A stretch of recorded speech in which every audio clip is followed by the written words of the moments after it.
Hey everybody, my name is Ryan Perry. This is Gary Heinlein, and we're going to talk pickleball strategy.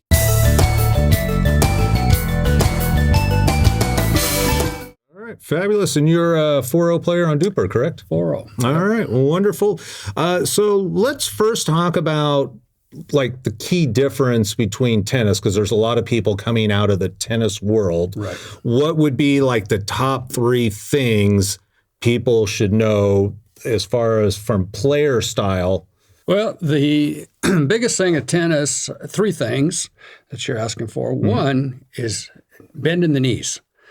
Most tennis players, they come in and they're used to that long racket and they can just stand up and scoop down and get the ball. They come into pickleball and that ball does not bounce as high, so you're going to have to bend your knees. So when I train tennis players, I say, get your knees bent. I got to constantly remind them they want to stand up straight. So get down, bend your knees, get below the ball. You're hitting under the ball and then you're pushing it through.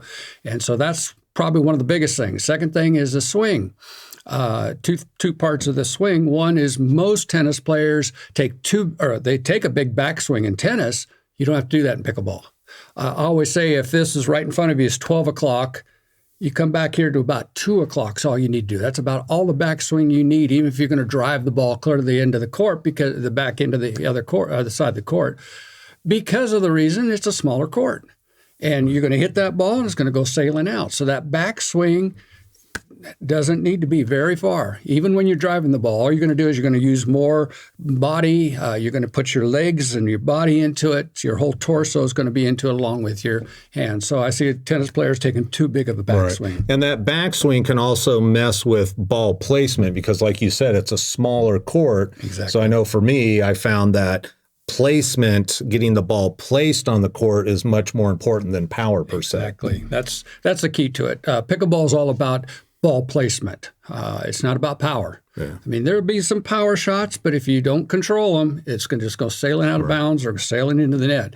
So it's just precision on that.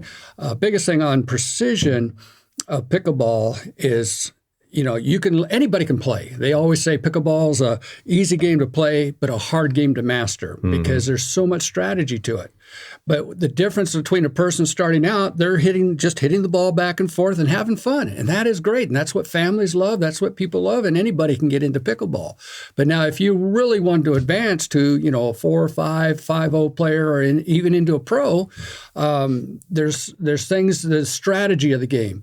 But you cannot get there into that advancement. You can't become an advanced player until you learn how to place the ball on the court, because you can't do the strategy without that ball placement. Right. So that strategy is so important. Okay, so very good. So number 1, bend the knees. Bend the knees. You got to so it's going to be a lot of low shots. So bending the knees is going to help you get that ball up. Yep. Number 2, you don't need a big swing. Don't need a big. So you're talking about maybe 2 o'clock and then pushing the ball forward.